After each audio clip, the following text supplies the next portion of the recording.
Here's everything you missed from our Download This series in the last month. Shuffly is an app for watching YouTube videos in a different way. Instead of browsing your subscription feed or the trending videos, Shuffly plays a random video for you. The random videos can be from your subscriptions, trending videos, specific channels, or your favorite topics. All you have to do is choose where to shuffle from and tap the button.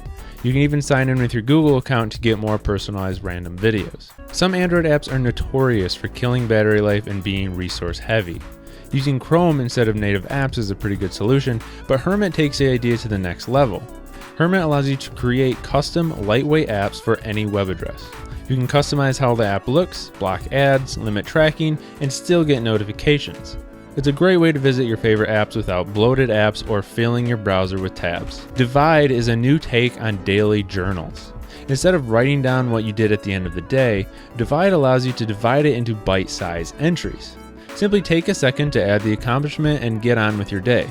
It's a lot easier than writing a Dear Diary novel before you go to sleep every night. As you make entries throughout the day, you'll see the colors change. By the end of the day, you'll have a beautiful presentation of everything you did. Overlay is an automation app that allows you to trigger certain tasks when certain actions happen. The unique thing about Overlay is it doesn't simply launch an app or toggle a setting, it opens up widgets and shortcuts on top of whatever you're doing. A simple example is having a music player widget open when you plug in your headphones, but it can do much more than that. The overlay screen can be filled with widgets, shortcuts, and status information. HomeBot is a simple app that allows you to take back the home button's long press behavior. This is something that you used to be able to do before Google Now on Tap was added. You can choose an app or web page to open, or perform tasks like toggle the flashlight, open recent apps, and change brightness. It's very easy to set up and it works great. Energy Bar is a nifty customization tool that puts a battery meter at the top of your screen. The minimal line indicates how much battery life is remaining. You can adjust the thickness of a line, choose which side of the screen to come from, and pick your own colors. You can even have the battery bar take up the entire status bar. You don't need root to use this tool and it's very easy to set up. Snap Swipe Drawer adds a second pull-down drawer that can be used to display your favorite widgets. Instead of having widgets take up space in your home screen, you can tuck them away in the drawer and access them anywhere. To open the widget drawer, you can choose a part of the notification bar to pull down. It worked independently from the notification pull down. The widgets work exactly how you would expect, and Snap Swipe Drawer can also be used on your lock screen. KinScreen is screen timeout on steroids. By default, Android allows you to choose how long the display stays on after inactivity, but only measures inactivity by screen touches. KinScreen adds many more options. You can have the screen stay on when motion is detected or by waving your hand over it. There are also options for when to turn the screen off, like when the proximity sensor is blocked. All these little changes can make your battery go further. If you love listening to music, MUVIZ is a great app for visualizing the experience in your nav bar.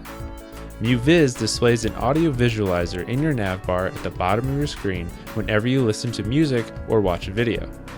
You can choose from over a dozen preset visualizer designs or create your own. The visualizer doesn't interfere with any of your other apps. It's just a really cool way to see your music in a new light. You don't even need root to use MUVIZ. There's been a lot of talk about SMS this week with the launch of Allo. If you still use SMS a lot, Messenger is a beautiful app made by the same guy who made Talon for Twitter. As you might expect, you can send and receive text messages, but there's a lot more to it than that. Messenger can sync with other devices and Chrome, which allows you to use your number across devices.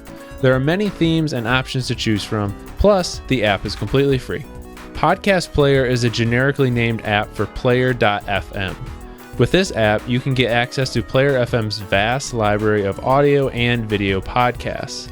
One of the unique things about Player FM compared to other podcast apps is the recommendations and discovery. If you use this app, there's a very good chance you'll find something new. It's very well designed and easy to use. Your subscriptions can sync across devices as well. Flow Home is a new kind of Android launcher. Instead of just a grid of icons, Flow Home looks more like a magazine. The main screen is made up of your favorite social networks and news outlets. A button in the bottom corner gives you access to your most used apps. Swipe to the right and you'll see more traditional list of apps. At the top of the screen, you can even put widgets for quick glancing. Give this launcher a try if you're ready for something completely different. Tricky Test 2 is all about testing your ability to be tricked. It's a puzzle game that asks you to solve deceptively simple puzzles. You start the game with 300 IQ points. Every time you get tricked, 1 IQ point is taken away. The goal is to have 140 or more IQ points remaining after solving all the puzzles. The puzzles aren't difficult, but they do require you to pay very close attention to wording and imagery. New questions are added every week to keep it fresh. You've probably heard the saying, if all your friends jumped off a bridge, would you too? Tiny Keeper is a game that looks a lot like this common phrase. Save your friends by tapping the right side of the screen to jump them safely to the bridge. Tap the left side of the screen to make the enemy jump into the water. The timer at the top of the screen shows how long you have to make the decision. Act fast or you'll lose. Doing tricks with water bottles is one of the newest trends. Bottle Flip is a game all about flipping water bottles. The idea is to flip the water bottle and land it safely on the platform. As the game progresses, the platform gets smaller and it's much more difficult to land the water bottle. The goal is to see how many you can land in a row.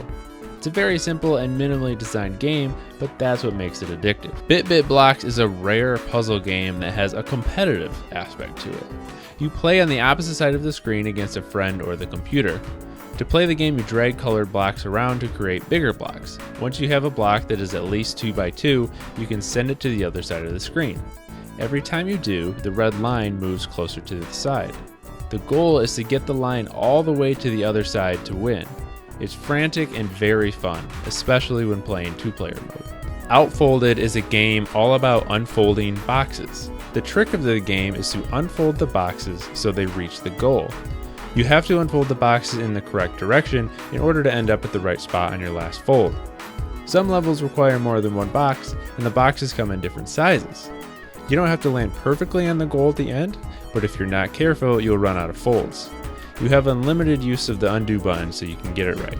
The easiest way to describe 6 is to imagine playing Tetris in reverse. Instead of stacking random blocks to create a tower, you are removing random blocks from a tower. A hexagon is perched at the top of the tower. The goal is to remove the blocks underneath in a way that doesn't tip the hexagon off the tower. Unlike Tetris, these blocks follow the laws of physics. The lower you get, the higher your score. Kerflux is a game all about waves. The idea is actually very simple. Just slide the colorful waves at the bottom until they match up with the gray wave at the top. The game starts very easy with just 1 or 2 waves, but eventually it gets more complex. The goal is to configure the waves in a way that creates the wave at the top. You've probably never played a puzzle game like this. The design is great and the 8-bit music fits the mode perfectly. Circle Affinity should be called Circle Chaos because that's what it feels like when you're playing. The game is technically a platformer, but it's not like any platformer you've ever played. From what I can understand, because there aren't instructions, the idea is to jump from one circle to the next while avoiding the spikes and obstacles. I don't really know what I'm doing when I play, but it's a lot of fun and very addictive.